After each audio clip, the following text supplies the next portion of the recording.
Good morning students. भारतीय राजनीतिक विचारकों की श्रेणी में मनु के बारे में अपन जानकारी प्राप्त कर रहे हैं और इस वीडियो लेक्चर में मनु के राजा के व्यक्तिगत गुण, उसके शासन पर नियंत्रण और मनु का महत्व या देन, इसके बारे में हम अध्ययन करेंगे, जानकारी प्राप्त करेंगे। पिछले वीडियो लेक्चर में हमने देखा था कि मनु जो है राजा के दैवत्व सिद्धांत का समर्थन करता है और राजा के व्यापक दायित्वों का विवरण हमने पिछले वीडियो लेक्चर में किया था। इस लेक्चर में हम ये जानेंगे कि राजा के अंदर कौन कौन से गुण उसके अंतर्गत होने चाहिए और राज्य शक्ति के ऊपर कौन कौन से नियंत्रण है। देखिए, मनुस्मृति में 7वें अध्याय में राजधर्म का प्रतिपादन मनु ने किया है और मनु जो है ईश्वरीय के द्वारा राजा की उत्पत्ति मानता है। अब चूंकि वो राजा की उत्पत्ति ईश्वर के द्वारा मानता है, इसलिए समस्त ईश्वरीय गुणों का प्रत्यारोपण वो एक राजा के अंदर देखना चाहता है। तो वो कहता है कि राजा जटिल दायित्वों की पूर्ति तभी कर सकता है जबकि वह आवश्यक क्षमताओं और वह योग्यताओं से विभूषित हो। तो इन कार्य के करने के लिए उसमें कुछ गुणों का होना आवश्यक है। वो कहता है कि व्यक्तिगत गुण के 3 पक्ष हैं, एक तो नैतिक गुण, विशिष्ट योग्यताएं और तीसरा कर्तव्य के प्रति निष्ठा। जब हम राजा को वो ये मानता है कि राजा को विद्वान, जितेंद्रिय, न्याय, विनीत एवं लोकप्रिय होना चाहिए। उसे तीनों वेदों के ज्ञाता होना चाहिए। सनातन जो विधाएं हैं, दंड नीति, तर्क विधा और ब्रह्म विधा का ज्ञान प्राप्त होना चाहिए और व्यवहारिक व्यक्तियों से वाणिज्य, व्यवसाय और धन प्राप्ति की विधा उसको सीखना आवश्यक है। नैतिक गुण में जहाँ तक अपन चलते हैं तो नैतिक गुण में उसको जितेंद्रिय होना आवश्यक है, अर्थात उसे इंद्रियों को अपने वश में रखने वाला होना चाहिए ताकि वो अधर्म से हटकर धर्म के अनुकूल आचरण कर सके। जो राजा अपनी इंद्रियों को वश में नहीं रख सकता है, वो अपनी प्रजा को वश में रखने में कभी समर्थ नहीं हो सकता है। इसके बाद में उसको विनयशील होना चाहिए, है ना। विनयशीलता का मतलब है कि उसको क्रोध वगैरह इस तरह की चीज़ों से बचते रहना चाहिए, है ना। दुर्गुणों से उसको अनवरत बचाव उसको करना चाहिए। दुर्गुणों से उसका मतलब ये है कि काम वासना से जो उत्पन्न व्यसन है उसमें उसको नहीं रहना चाहिए। क्रोध से जो उत्पन्न 8 व्यसन है, जैसे चुगली करना, व्यभिचार, क्रोध, ईर्ष्या, अहिष्णुता, कठोर वचन बोलना, बिना अपराध के विशेष दंड देना। मनु ये कहता है कि जो राजा काम वासना में उत्पन्न व्यसन में फंस जाता है वह धन, धान्य और धर्म से रहित हो जाता है। तो मनु राजा को इन व्यसनों से बचने के लिए सचेत करता है। वो कहता है कि व्यसन तथा मृत्यु दोनों ही कष्टकारक हैं, किंतु मृत्यु की अपेक्षा व्यसन अधिक कष्ट कारक है, क्योंकि मरा हुआ व्यक्ति व्यसन पुरुष नरक में जाता है और मरने पर व्यसन रहित पुरुष स्वर्ग को जाता है।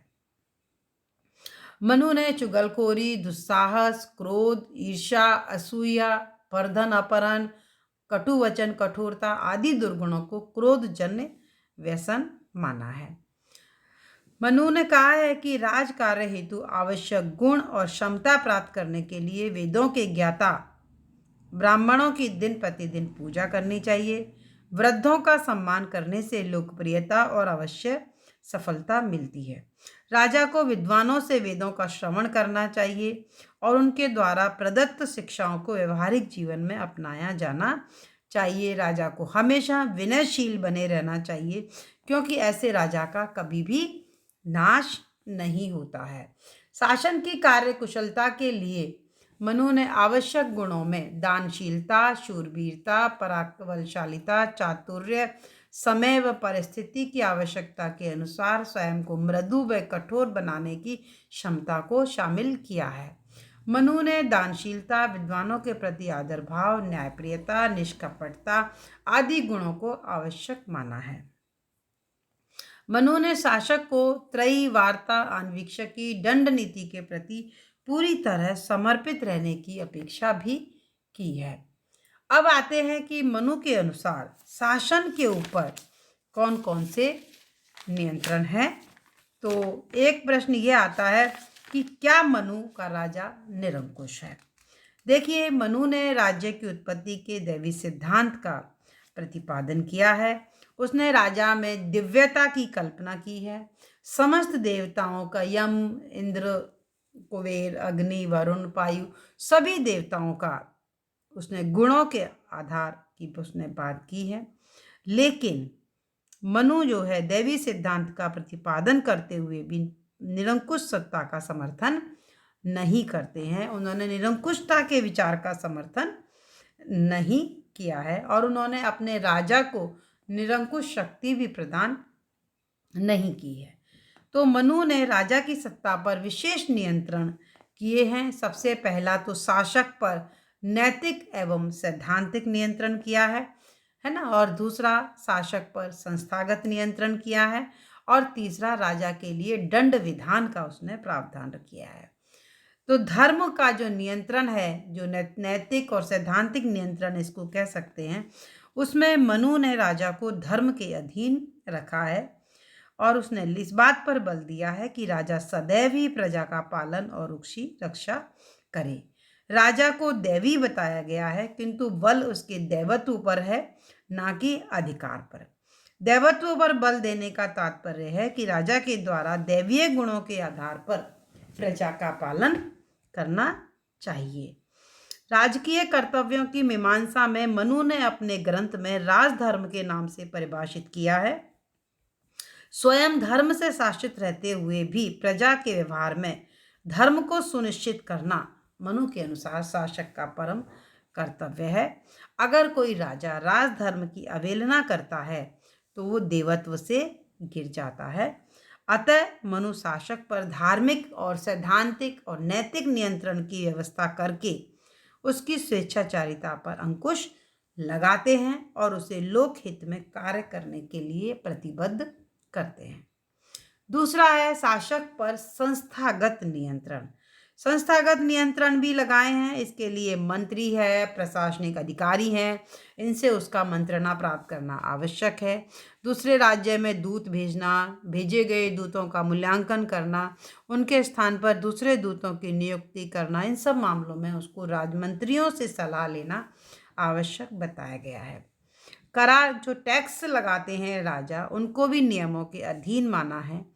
उन्होंने कहा है कि नियमों का उल्लंघन करके अनावश्यक रूप से कर लगाने, इकट्ठा करने को राजा का विनाश का कारण हो जाता है। तो टैक्स लेने की जो शक्ति है उसको नियमित करते हुए, सीमित करते हुए मनु ने लिखा है कि जिस प्रकार से जोक, बछड़ा और मधुमक्खी थोड़ा थोड़ा करके अपना खाद्य जैसे रक्त, दूध और शहद ग्रहण करते हैं, उसी प्रकार राजा को प्रजा से थोड़ा थोड़ा वार्षिक कर ग्रहण करना चाहिए। एक अन्य संस्थागत नियंत्रण शक्तियों के विकेंद्रीकरण के रूप में है।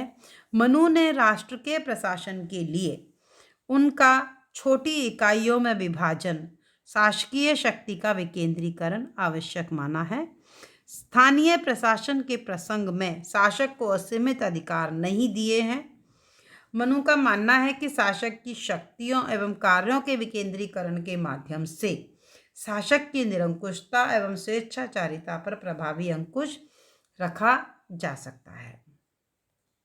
राजा के लिए दंड विधान भी है कि अगर साधारण व्यक्ति के लिए दंड विधान है तो राजा के लिए भी है। राजा विशिष्ट दैव होकर भी साधारण प्रजाजन की भांति दंड भोगता है। जिस साधारण अपराध के लिए साधारण व्यक्ति को 1 पर्ण का दंड मिलता है, तो राजा तो चूंकि ज्ञानी है, और अगर आप ज्ञानी होकर के कोई गलत काम करते हैं तो आपको 1000 गुना अधिक दंड मिलेगा। तो दंड विधान का महत्व केवल इसलिए है कि नैतिक भर्त्सना इसमें शामिल है। राजा के व्यक्तिगत गुण, प्रशिक्षण एवं दिनचर्या के ऊपर विशेष बल दिया गया है। राजा के लिए कठोर प्रशिक्षण और कठोर दिनचर्या की व्यवस्था की गई है, जिसके आधार पर वो मर्यादित शासक की आशा की जा सकती है। मनु ये कहता है कि राजा को विद्वान, जितेंद्रिय, न्यायी, विनीत और लोकप्रिय होना चाहिए। इसके अतिरिक्त उन्होंने इस बात को बल दिया गया है कि राजा को जो है सभी व्यसनों से मुक्त रहना चाहिए। इसके लिए वो उसी तरह के प्रशिक्षण की व्यवस्था करता है जैसे प्लेटो ने अपने दार्शनिक राजा के लिए की है।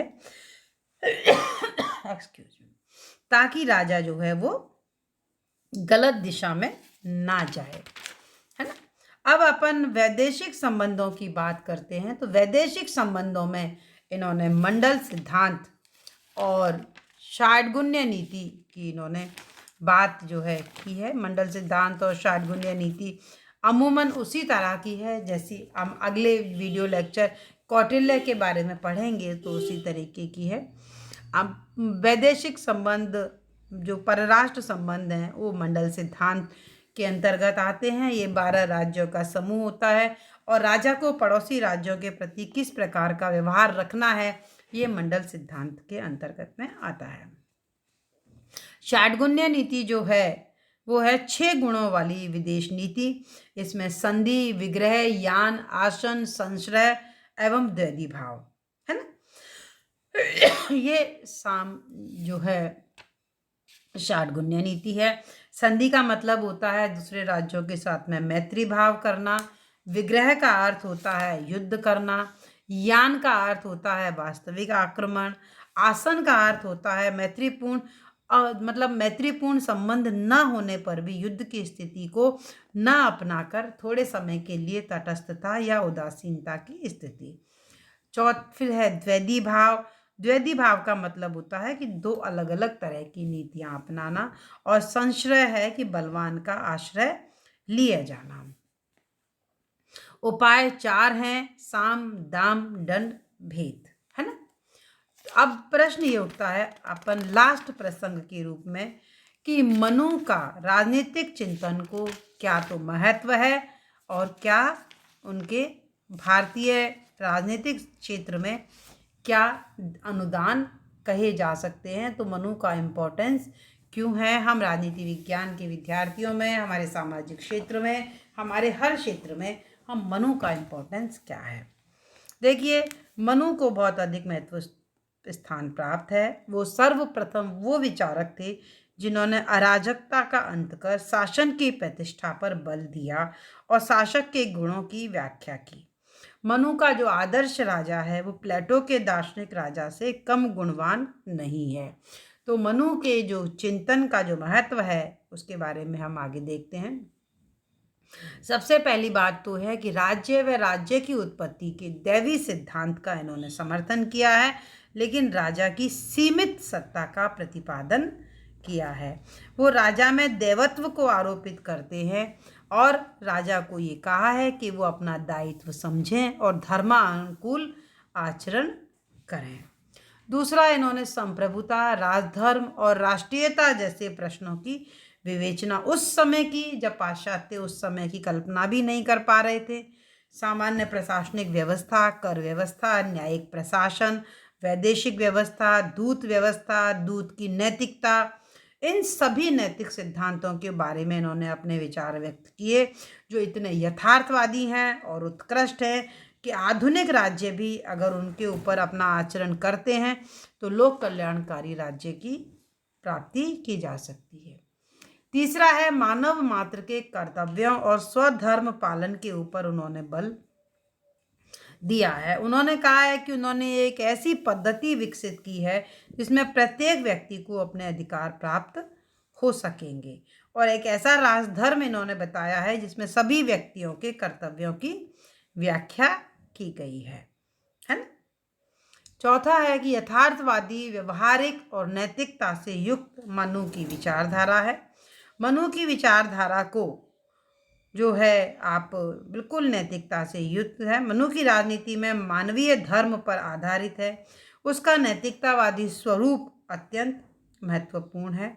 वास्तव में मनु जो है भारतीय राजदर्शन के प्रथम प्रमुख प्रकाश स्तंभ थे और आज भी उनके जीवन से प्रेरणा ग्रहण की जा सकती है।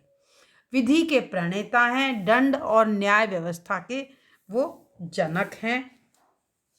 उन्होंने मानव विज्ञान को समझकर मानव जीवन के नियमों की एक ऐसी श्रृंखला प्रस्तुत की कि जिसे अपनाकर सुव्यवस्थित जीवन व्यतीत किया जा सकता है। तो मनु के द्वारा प्रतिपादित ये विधियां आज भी हमारा जीवन प्रदर्शन करती हैं। भारतीय दंड और न्याय व्यवस्था का जो आधार है वो मनु है।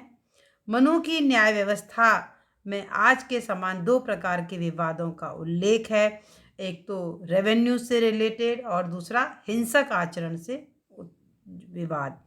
साक्ष्य संबंधी इनकी विचारधारा, न्यायपालिका के संगठन, न्यायिक प्रक्रिया, अपराध व दंड का वर्गीकरण, सभी एक आदर्श न्यायिक दर्शन जो है वो मनु ने प्रस्तुत किया है और भारतीय न्याय शास्त्र में मनु का मौलिक योगदान है।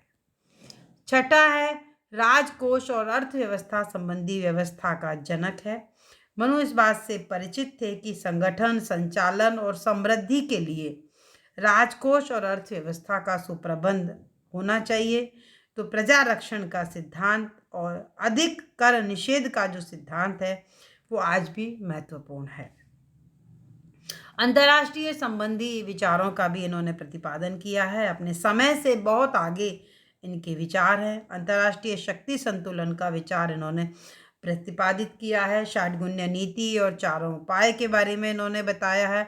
तो इनके विचार विश्व शांति के आधारभूत बन सकते हैं। बहुत विवेकपूर्ण और दूरदर्शितापूर्ण है कि युद्ध को अंतिम विकल्प के रूप में अपनाना चाहिए। आठवां पॉइंट है कि संपूर्ण सामाजिक जीवन का स्पष्ट एवं सुव्यवस्थित दर्शन उन्होंने प्रदान किया है। सभी के कर्तव्य निश्चित किए हैं। संपत्ति विभाजन का विधान किया है। विभिन्न वर्गों के हितों की रक्षा के ऊपर विशेष बल उन्होंने प्रदान किया है। सबसे बड़ी बात यह है कि ये विचार उन्होंने तब रखे जब अराजकतापूर्ण स्थिति थी, तो उस वजह से एक स्पष्ट और सुव्यवस्थित दर्शन प्रदान किया जब विश्व के अधिकांश भागों में लगभग अराजकतापूर्ण स्थिति थी। तो उस समय भारतीय समाज सुव्यवस्थित था और यह समाज सुव्यवस्थित समाज जो है वो मनु की देन थी। तो मनु ने समाज को स्पष्ट एवं सुव्यवस्थित दर्शन जो है वो प्रदान किया। आज की तारीख में शूद्रों के बारे में और महिलाओं के बारे में विचार से अनेक जो विचार हैं उनके अप्रासंगिक और नितांत अनुचित माने जा सकते हैं, किंतु इससे मनु के चिंतन का महत्व कम नहीं होता है, क्योंकि मनु का जो विचार है सामाजिक, राजनीतिक दर्शन, प्रभावशीलता, व्यवहारिक उपयोगिता और महत्व इस बात से स्वयं सिद्ध है कि आज भी मनुस्मृति को संपूर्ण सामाजिक व्यवस्था के संदर्भ ग्रंथ की मान्यता प्राप्त है। मनु जो है वो एक राष्ट्र व जाति के न होकर संपूर्ण विश्व के हैं। उनकी शिक्षाएं किसी एक समुदाय, जाति या संप्रदाय के लिए नहीं है, अपितु समस्त मानव सभ्यता के लिए हैं। वो समय की सीमा लांघकर मानव के चिंतन तत्व से संबंध रखने वाली हैं। तो ये तो हुआ आपके भारतीय राजनीतिक विचारकों की श्रृंखला में मनु का अध्ययन। उम्मीद करती हूँ आप सभी को समझ में आ गया होगा। धन्यवाद।